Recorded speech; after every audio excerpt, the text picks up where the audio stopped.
incansable en su amor por el verbo de Dios, invitaba a seguirle solo a Él. Cordial saludo para todos nuestros queridos radioescuchas que fielmente nos acompañan semana a semana en este su programa Al abrigo de un sueño, que tiene como objetivo presentar la figura, la vida, el pensamiento y la obra del fundador del Minuto de Dios, el padre Rafael García Herreros. Y como lo hemos venido haciendo desde hace algunos programas, estamos rescatando un trabajo hermosísimo que hizo la Escuela de Medios de la Facultad de Ciencias de la Comunicación en uno de sus aniversarios de fundación, y fue la de radiodramatizar algunos de los cuentos del padre Rafael. En la obra completa del padre Rafael, que son 33 tomos, existen 2 tomos de cuentos.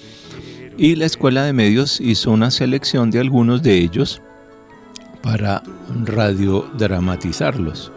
Y es así como hemos venido de unos programas atrás para acá, escuchando el cuento radiodramatizado, y con mi compañero Eduardo luego hacemos comentarios al cuento. Entonces, cordial saludo para ti, Eduardo. Gracias, Hans, por tu saludo. Qué alegría podernos encontrar nuevamente para poder dialogar, conversar, profundizar, reflexionar sobre estos escritos, estas propuestas del padre Rafael García Herreros. Y el tema de hoy me parece que va a ser muy importante, muy interesante, muy humano, como siempre. Todo lo del padre Rafael, donde la persona tiene un papel fundamental. Así es, la centralidad de la persona humana y todo lo que tiene que ver con ella. Entonces, procedamos a escuchar el relato radiodramatizado. La cocinera. Mientras Alejandrina friega los platos, piensa con una dulce alegría en su curita, es decir, en el seminarista que está sosteniendo en el seminario. Trabaja diariamente desde las 5 de la mañana hasta las 8 de la noche para pagar la beca de su favorecido, a quien solo faltan 3 años porque está haciendo segundo de teología para cantar misa. Estoy rendida de cansancio, pero aún podré rezar el rosario antes de irme para la estera. Este rosario de la pobre Alejandrina se resiente naturalmente de muchos cabeceos y aún de alguna que otra roncadita. Pero allá la Virgen lo sabrá excusar todo y lo aceptará benévolamente. Los misterios que vamos a contemplar en el día de hoy son los gozosos. El primer misterio de la anunciación del ángel a María Santísima.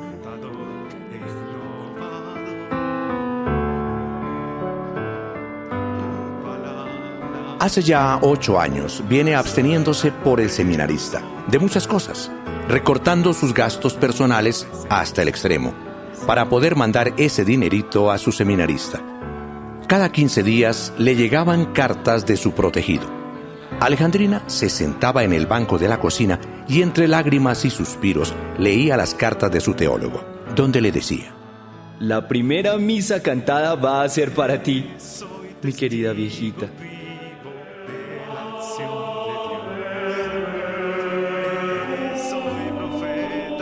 Alejandrina aguardaba siempre las misivas con una cierta angustia, porque ya había tenido una terrible experiencia. Antes de este seminarista, había sostenido a otro, a Manuelito. También por él se había sacrificado largos años, desde que hizo primero de bachillerato hasta filosofía. Pero cuando estaba haciendo filosofía, se salió el bendito, lo de siempre. Una de esas beatas ociosas, como si no hubiera más sino seminaristas en el mundo, los sonsacó. Y ni para Dios, ni para el diablo, porque la dejó metida. Ay, fueron 6 años perdidos. 6 años que yo boté en el cajón de los desperdicios, porque ni él me agradeció. Pero Alejandrina no había perdido su esfuerzo, porque allá en el cielo estaba escrito su nombre.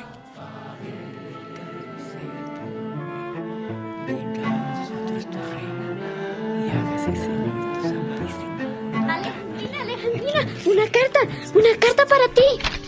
Muchas gracias, niña Susana. Uy, pero sí que estamos lindas ahora. Por eso es que ya ni se asoma por acá. No digas sí, Alejandrina. Es que ahora estoy en el colegio y tengo que estudiar muchísimo. ¿No me ves las manos llenas de tinta? Esa cartita debe ser de su curita, ¿no es cierto? No, niña Susana. Está escrita en máquina. Y él siempre escribe a mano.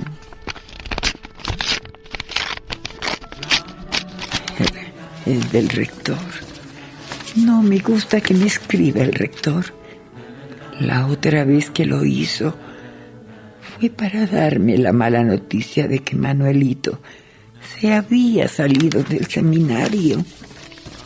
Y Alejandrina, pálida, leyó la carta lacónica en que se le avisaba que su curita estaba gravísimo en el hospital, con tifo, y que no había esperanza de salvarlo. No puede ser.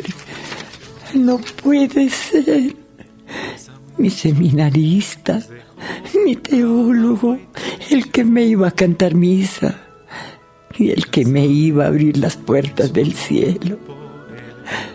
Mi curita, por quien he trabajado durante 8 años y en quien tenía toda mi esperanza. Ay, no.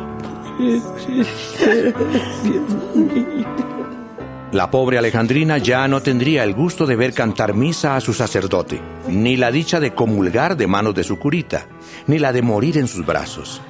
La desgraciada mujer se desahogó en un mar de llanto. No, Alejandrina, no llores más. La niña Susana fue a llamar a su mamá para que consolara a su fiel y buena cocinera. ¿Qué le pasa a Alejandrina? ¿Se salió el teólogo? No, mi sea Josefina. Lo que pasa es que se me está muriendo. O ya se habrá muerto.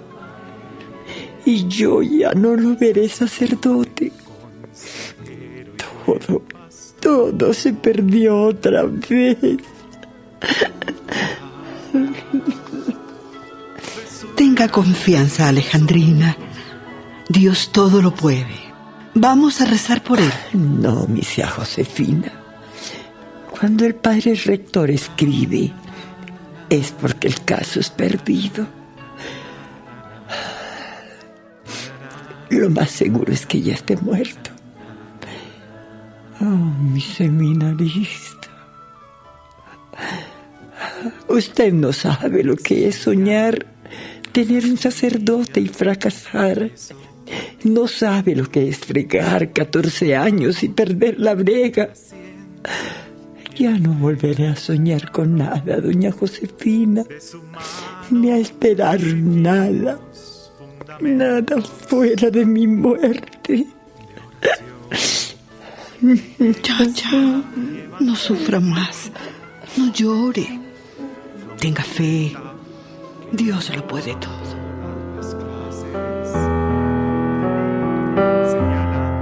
Quince días después, Alejandrina volvió a recibir otra carta del padre rector.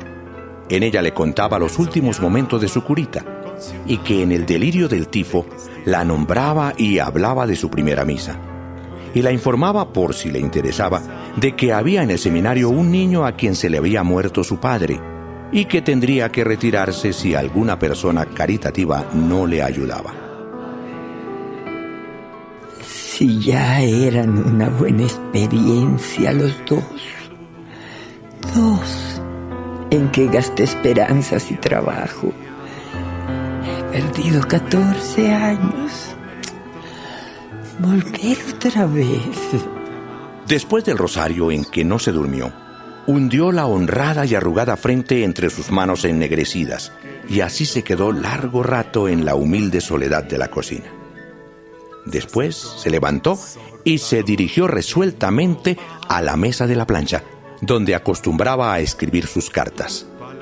Con letra temblorosa y con una ortografía muy personal, le contestó al rector.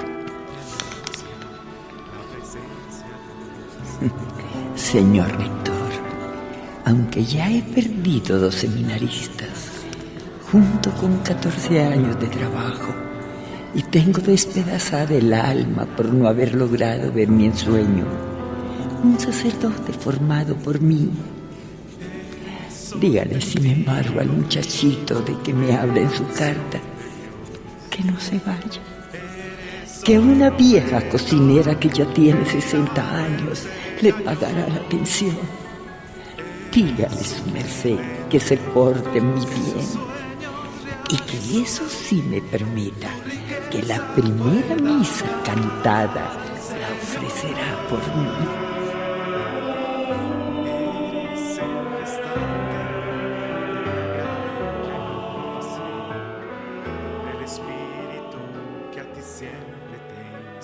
Acabamos de escuchar entonces la radiodramatización del cuento La cocinera. Es como todos los textos del padre Rafael, de una riqueza muy grande. Sobre todo se destaca la centralidad de la persona humana, su dignidad, y en esta ocasión nos trae a cuento una circunstancia muy interesante, porque es una persona que está patrocinando a un muchacho que sintió la vocación sacerdotal, y entonces todos los esfuerzos que esta mujer hace para apoyar esa vocación, para acompañarla con la oración, a pesar de que su trabajo es arduo, pesado, y que es extenuante, y de todos modos, a pesar de eso, ella también ora por esa vocación, a pesar de que su día es pesado y a veces la fatiga le gana a su piedad y a su deseo de orar por este muchacho que está apoyando. Es un relato de una profundidad, de una humanidad realmente ejemplar. La pobre Alejandrina, cocinera, que trabaja muy duro, con una esperanza enorme, con una ilusión de que su trabajo, de su esfuerzo, de su sacrificio, pueda ayudar a que un seminarista culmine su proceso de formación y llegue a celebrar una misa por lo menos por ella. Pero entonces se encuentra con unos tropiezos allí muy fuertes. Me llama la atención particularmente lo que anota en su relato el padre Rafael, cuando dice que esta persona piensa con una dulce alegría en su curita, entre comillas lo escribe, está en el texto.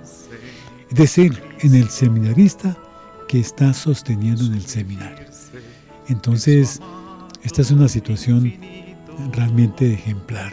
Una mujer que le toca trabajar duro, difícil, que lleva años haciendo este esfuerzo. Pero lo más duro es que ya lleva una segunda oportunidad en esta labor, en esta tarea. Ahora, leyendo y escuchando este relato, vino a mi memoria una persona que conocí de provincia en Colombia, aquí en Colombia, que tenía unos buenos recursos y que permanentemente estaba apoyando seminaristas para que pudieran estudiar, para que pudieran pagar su pensión, para que pudieran ir a la universidad cuando iban a hacer su teología o alguno de estas tareas. Una persona realmente también muy generosa, que ayudaba y que apoyaba, y que de ese grupo alguno de ellos llegó a ser obispo. Y entonces ella también lo sentía como, aparte de los hijos que tuvo, como otros hijos, unos hijos espirituales a los que ella se preocupaba de que tuvieran lo que necesitaban para poder avanzar en su proceso de formación sacerdotal. Entonces, es un ejemplo maravilloso el de Alejandrina.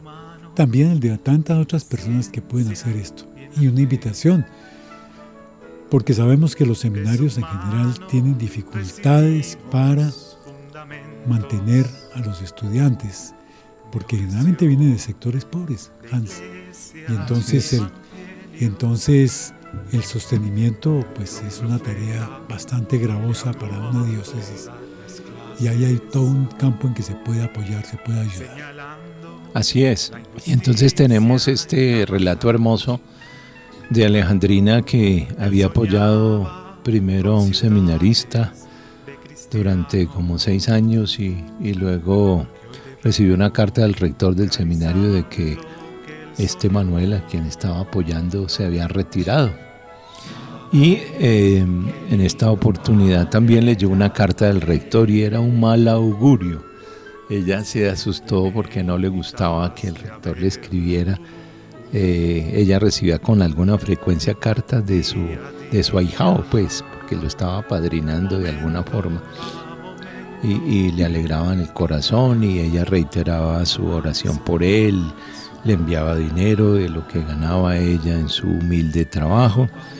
Pero en esta ocasión también le trajeron una carta y entonces ella sospechó que no era de porque la mensajera Susanita le entregó el sobre y el sobre venía escrito a máquina y su seminarista le escribía a mano. Entonces ella se asustó, no le gustó el tema, era el rector del seminario, no era como un buen augurio, como dije hace un momento, y finalmente abrió el sobre y estaba la mensajera allí misma y vio toda la reacción de la cocinera, de Alejandrina, y entonces le pregunta que si también se salió, porque a este muchacho lo venía apoyando hace 8 años con dinero y oración.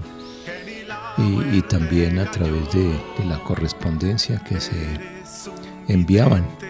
Y entonces dijo, no, se retiró, se está muriendo, quién sabe si ya se murió, porque pues las cartas en ese tiempo no eran inmediatas como los medios de comunicación que tenemos hoy en día, que son instantáneos, ¿no? Bien sea por el WhatsApp o por el correo electrónico. Pero en el relato pues no había la tecnología que tenemos ahora, que hace instantánea la comunicación. Y entonces ahí vamos, y como ustedes acaban de escuchar todo el relato, pues ahí está el sufrimiento de la pobre Alejandrina por su ahijado al que estaba apoyando y apadrinando con dinero y oración. Me llama la atención, Hans, que el tal Manuelito, el Manuelito, que se retiró. Sobre todo que pensemos este texto escrito hace más de 30 años, 40 años posiblemente, corresponde a una época en que la deserción en el seminario no eran tan fuertes, podemos decir, había más persistencia. El que ingresaba al seminario pues como que tenía una vocación un poco más fuerte, y también la cultura ayudaba a que las personas se sintieran como comprometidas, impulsadas a avanzar en su proceso. Y en la nota que dice el relator, en este caso el padre Rafael, en su historia, en su cuento, y que señala es que una beata ociosa, dice, una beata ociosa, como si no hubiera más sino seminaristas en el mundo, lo sonsacó. Bueno, pero es que también habría que pensar en ese tema que hoy es un tema que se plantea nuevamente, el tema de si los sacerdotes deben ser su opción por el celibato, es una opción o si es una condición fundamental. Ahí sobre eso hay puntos que se discuten en ese sentido, pero bueno, de todas maneras el tema aquí es ver la generosidad de una persona que dedica la mayor parte, porque no es la parte más pequeña, la mayor parte de lo que gana para apoyar la formación sacerdotal de un seminarista. Importantísimo eso, maravilloso. Y eso nos confirma eso que ha sido como una tradición muy grande, la generosidad de los pobres. La viuda del Evangelio que entrega sus moneditas sabiendo que le hace falta lo que está entregando. Eso es una realidad muy interesante, muy importante. Y entonces ahí hay un ejemplo que nos recuerda esa condición tan particular, tan especial de estas personas. Y ¿qué es lo que anima a Alejandrina a esta situación? Lo dice también allí. Espera verlo en el altar al que está apoyando, cuando le dé la Santa Comunión. Y dice el texto, lo verá, pero como que no lo va a creer. Entonces, eso que pasó con Manuelito y que pasa ahora con este que recibe la carta, cuyo nombre no dice aquí. Entonces, de todas maneras, es una situación que uno podría decir de frustración, de ver que cualquier otro abandona un trabajo como este. Entonces, sí, la angustia que siente, que percibe cuando ve esa carta con ese sobre escrito a máquina, realmente es un drama fuerte, interesante, que llama la atención y que nos toca en el corazón. Yo me pongo en la situación de esa persona y digo, no sé cómo resistiría, cómo actuaría en esas circunstancias. Y todo nació porque una vez en misa oyó del párroco, de su párroco, la importancia y la necesidad y el honor de ayudar a seminaristas pobres. Y ella había puesto generosamente manos a la obra. Ya llevaba 2, el primero que se había retirado y el segundo que padecía una seria enfermedad. Y sin embargo, ella no abandona la idea de seguir apoyando a otro seminarista, y así le escribe al rector del seminario y le indica que lo siguiente: señor rector, aunque ya he perdido 2 seminaristas junto con 14 años de trabajo y tengo despedazada el alma por no haber logrado ver mi ensueño, un sacerdote formado por mí, dígale sin embargo al muchachito del que me habla en su carta que no se vaya, que una vieja cocinera que ya tiene 60 años le pagará la pensión. Entonces ella sigue insistiendo a pesar de la frustración que pudiera haber representado el primero, el Manuelito, que se retiró, y este segundo que por enfermedad no pudo continuar. Y añade la cocinera en su carta al rector: dígale su merced que se porte muy bien y que eso sí me prometa que la primera misa cantada la ofrecerá por mí. Esa era la ilusión de la cocinera para apoyar a un seminarista pobre. Pues esa es también la ilusión, pienso yo, y recuerdo lo que conversábamos alguna vez con la persona que comentaba yo ahora, que esperaba precisamente que ese esfuerzo culminara en una vocación sacerdotal, en un sacerdote que celebrara la misa y que sirviera a la comunidad. Bueno, vamos a hacer una pequeña pausa y ya regresamos. Que ni la muerte cayó, eres un vidente en su amor por el verbo de Dios. Invitaba a seguirle solo a él. Y volvemos de la pausa para retomar nuestro comentario con mi compañero Eduardo sobre este cuento, La cocinera, que tiene unos elementos muy interesantes. Yo quisiera decir que es importante poder apoyar las vocaciones sacerdotales y religiosas. En el caso de este cuento, las vocaciones sacerdotales, porque esta cocinera sencilla, humilde, había oído de su párroco la necesidad, el honor de ayudar a seminaristas pobres, y se había vinculado generosamente con esa labor, tanto económicamente como también espiritualmente. A través de la comunicación con su ahijado estaba apoyando a través de cartas para, digamos, sostenerlo en su decisión de hacerse sacerdote. Y era una cocinera humilde.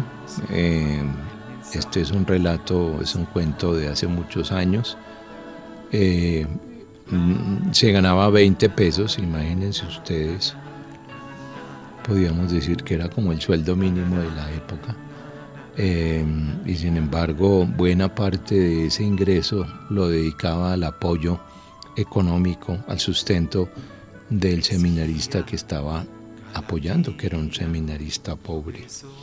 Ya lo había hecho con otro y tuvo como la frustración de haberlo apoyado por 6 años y tuvo la triste noticia de que se había retirado.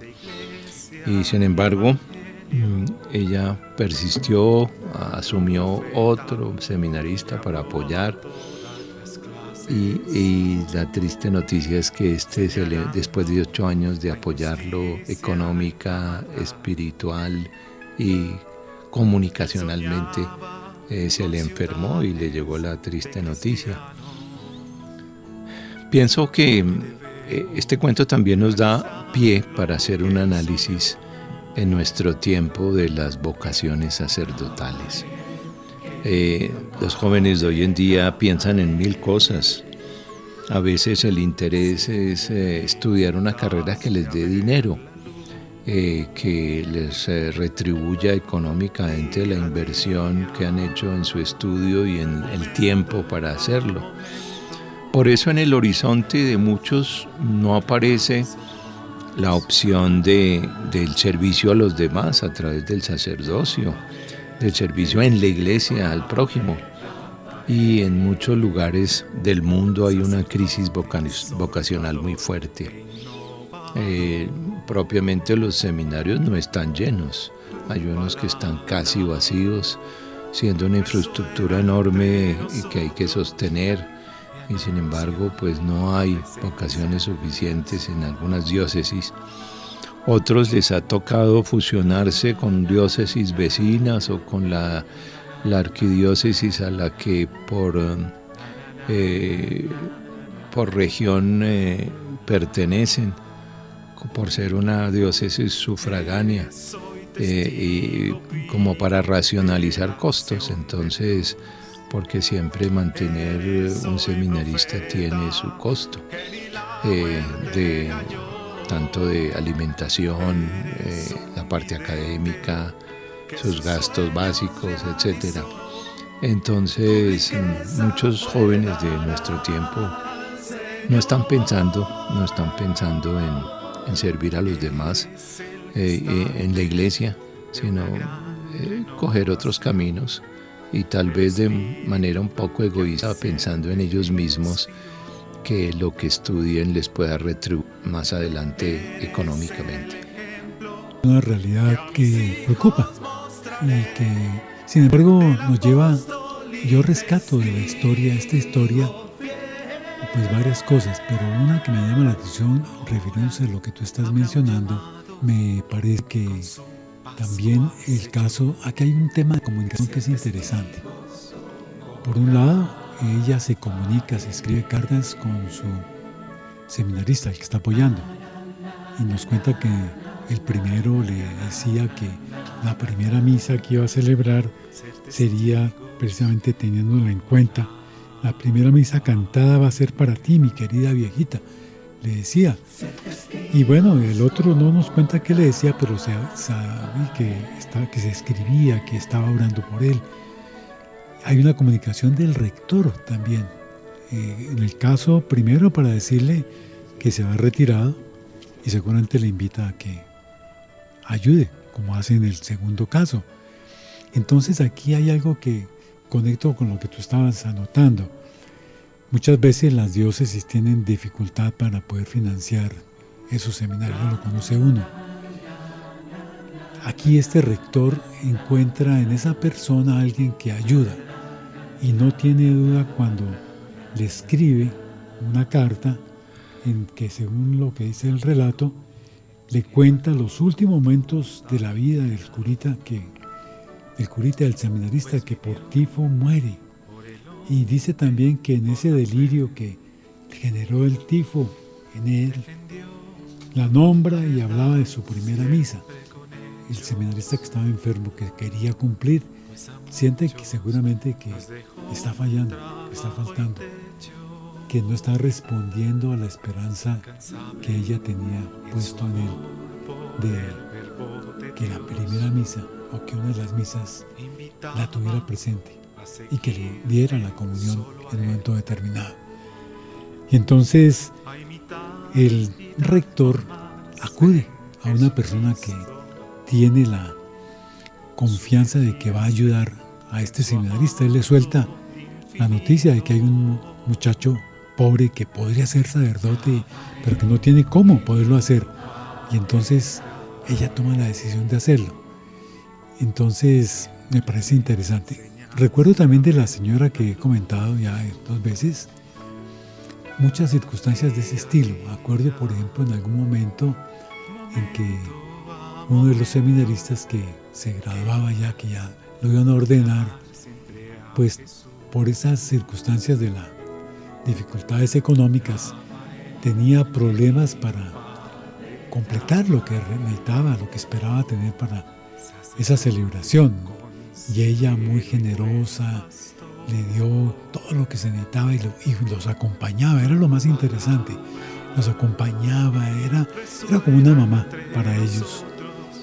Y entonces yo creo que esa señora, el Señor la premió por todo lo que ayudó a estas personas. Y creo que lo mismo en el caso de Alejandrina es algo similar. El Señor se sabrá recuperar y reconocer a todos los que hacen estas ayudas a las diócesis. Porque Él no se pone con tacañeces, por decirlo de alguna manera, sino que Él es generoso, nos lo dice. Y recordemos aquello que Jesús dice cuando habla del reino, cuando nos habla de la generosidad. Allí donde está tu tesoro, allí está tu corazón. Entonces aquí está el punto que me parece que es importante, que tú estabas señalando, cómo poder apoyar. Aquí tuvimos una experiencia a nivel de Colombia muy importante, que fue la caja vocacional, que ayudó a tantísimos sacerdotes, pero que lamentablemente tuvo un mal fin, una mala experiencia, pero que hay que reconocer que ayudó a muchísimos sacerdotes y hoy sigue siendo necesario.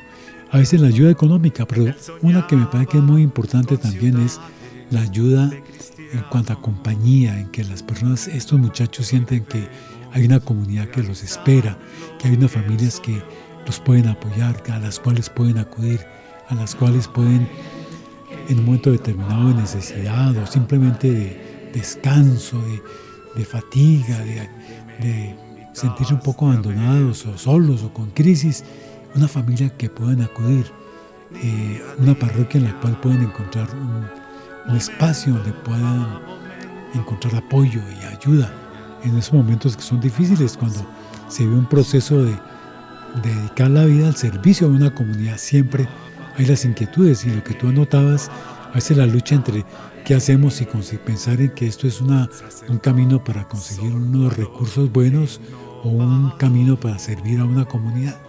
Entonces todas estas situaciones requieren muchas veces que hay un apoyo, una comunidad, una familia, una persona a la cual poder compartir esas inquietudes, con la cual conversar.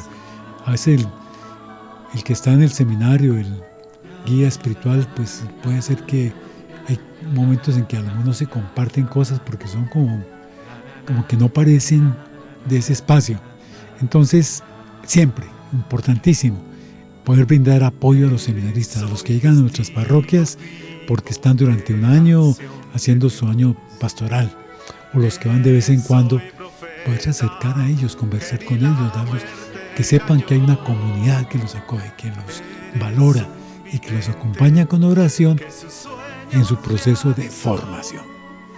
Y entonces aquí recalcamos la urgencia para todos nuestros oyentes de la oración por los sacerdotes, por las vocaciones, por los sacerdotes que están en ejercicio para que se mantengan, sean fieles, y también oración por las vocaciones sacerdotales para que el Señor, que es el dueño de la mies, envíe muchos obreros a la mies, que haga surgir vocaciones sacerdotales. Pero las vocaciones sacerdotales solo pueden surgir de familias cristianas, no nacen silvestres.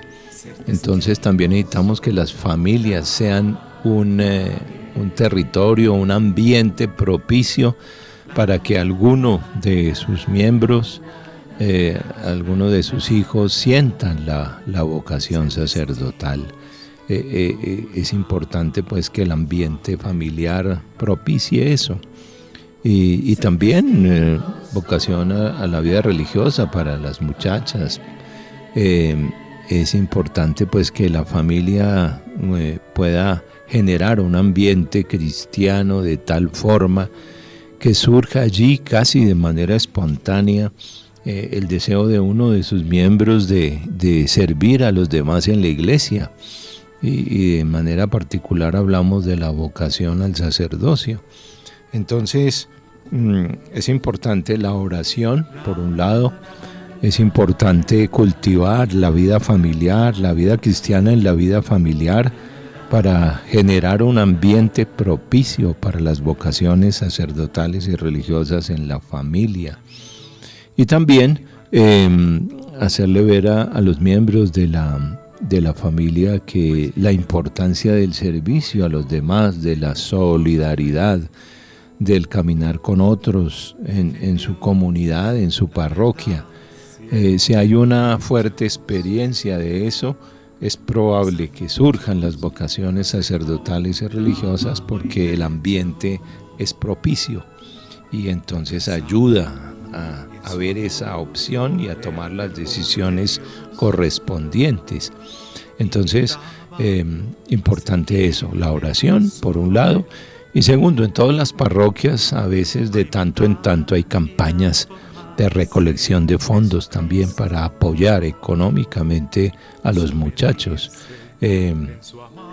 Normalmente las vocaciones que surgen son de muchachos humildes, de familias humildes que no tienen muchos recursos, y mantener un seminarista pues vale dinero, es una inversión.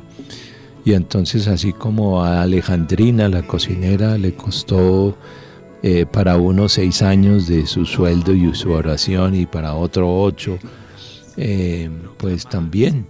Y sin embargo recibe una última carta del rector, y a pesar de la frustración de 2 intentos fallidos, se compromete a seguir apoyando a otro muchacho que era pobre y que su padre había muerto y que tendría que retirarse del seminario si una persona caritativa no le ayudaba. Y entonces Alejandrina, con mucha generosidad, con un sentido enorme de iglesia, resuelve apadrinarlo y entonces también empezar a apoyarlo económicamente y espiritualmente, y obviamente a través de la comunicación que solía mantener con los 2 anteriores. Se compromete con el rector a apoyar este tercer candidato y salir adelante. Mucha perseverancia de esta cocinera humilde, y sin embargo pues la fe la llevaba a hacer este esfuerzo, este sacrificio de parte suya de compartir lo poco que devengaba con su duro trabajo, y también a través de la oración y a través de la constante comunicación para que su ahijado, el que estaba apoyando, se sintiera acompañado y estimulado por ella, para que no se sintiera solo, y para que no percibiera que solamente el apoyo era económico, sino que era espiritual y emocional también, porque ella en sus cartas sencillas también los animaba a que siguieran adelante, a que no fueran a desfallecer y lo que solía decirles era que ella esperaba que la primera misa la cantaran por ella. Así como tú mencionas el tema de la familia, también podemos pensar en la parroquia. Las parroquias tienen un papel muy importante en ese proceso, como notábamos ahorita. Las parroquias, en la medida que, por ejemplo, favorecen, estimulan, invitan a las personas a la oración por las vocaciones sacerdotales, pero el acompañamiento, como tú anotabas ahorita, a los que ya están, y también para que se susciten las nuevas vocaciones. Y el tema de la familia, que ahora pensando en el Papa Francisco, su insistencia precisamente en el tema de la familia, su preocupación para que la familia pueda ser un lugar en el cual los miembros de la familia crezcan en su experiencia de fe. Entonces, la experiencia de encuentro con la persona de Jesús, la experiencia de servicio a la comunidad, eso va generando en los niños una actitud diferente frente a la situación de la sociedad, de la iglesia, a su compromiso, a su vocación, a descubrir su vocación, que no puede ser de laicos, pero si es de sacerdotes maravillosos, que es el caso que estamos nosotros anotando. Uno podría decir, la vida de la parroquia, si miramos en el caso de la parroquia, la validez, la vitalidad de su labor evangelizadora se mide de muchas maneras. Una de esas es precisamente ver qué tan fuertes son las familias que están alrededor de esa parroquia. En la parroquia hay movimientos de laicos, grupos de oración, diferentes experiencias de tipo comunitario. ¿Qué tan fuertes son? ¿Qué tanto apoyan realmente a la posibilidad de que haya sacerdotes que surjan de esa parroquia, de ese movimiento, de esas familias? Así es. Y otro aspecto también en la parroquia, la pastoral social, la pastoral de enfermos, la catequesis.